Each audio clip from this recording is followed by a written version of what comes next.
Alright, welcome to another episode of The Middle Aged Metalhead. Today we're going to be talking about one of my favorite albums of this year, and that's Mares of Thrace, The Exile. Now, Mares of Thrace started in 2009 with Therese Lance um, and her baritone guitar.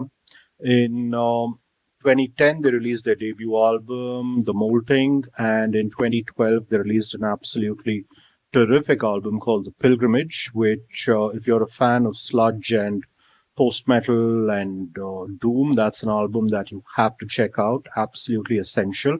And then they went completely quiet, right? Now, and then this year, basically out of nowhere, comes their third album, The Exile. And they're just as good, or maybe even better, right? Therese Lance is joined by a new member, Casey Rogers, on drums and bass, and he's bringing in his own personality to these songs. The drumming is exceptional throughout the album.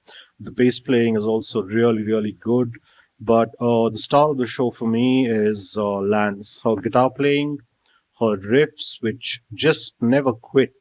These are six songs in about 35 minutes, and every song is full of these really, really killer riffs that will smash you on the head. And once you get used to how good these riffs are, you'll also realize or come to realize how absolutely unique they are. And that's the story with the Exile, really. If you think about it, you could break it down by saying that there's a little bit of sludge, there's a little bit of noise rock, there's a little bit of doom, there's some post metal, and you can maybe name drop a whole bunch of influences.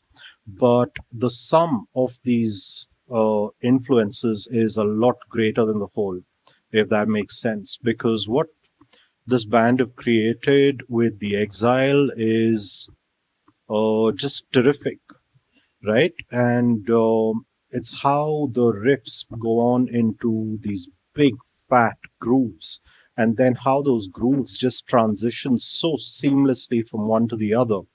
The dynamics between the quiet, softer parts and the really, really heavy parts.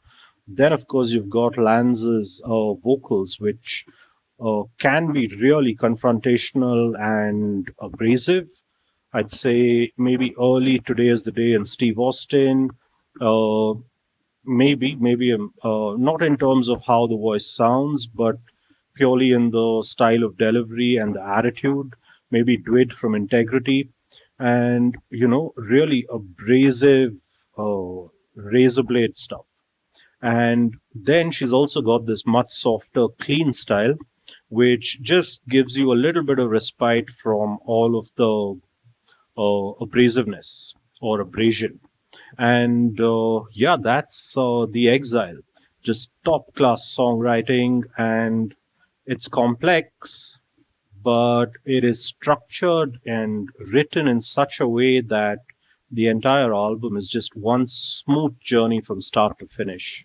I guess your enjoyment of this album will depend on how accustomed you are to listening to music like this, because this may not be an easy listen for metalheads, but if you're willing to take a chance, if you're willing to um, be a little more adventurous, then The Exile is just going to be an absolutely killer record for you. Now, also, apart from the music itself, something that I always look forward to when it comes to purchasing physical media, right? Uh, the Exile is going to be my go to record for the next time someone asks me why I still bother with physical media when everything is streaming. So you've got your sea blue colored vinyl with the custom center label there, looking very cool. And then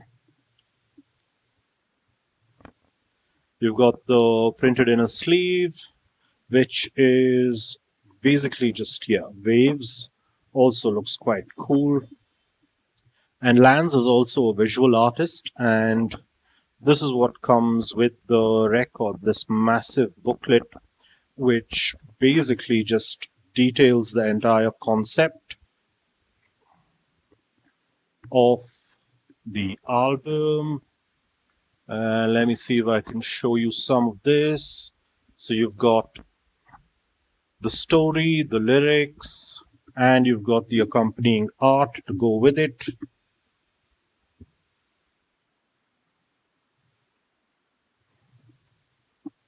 Look at that. Absolutely stunning.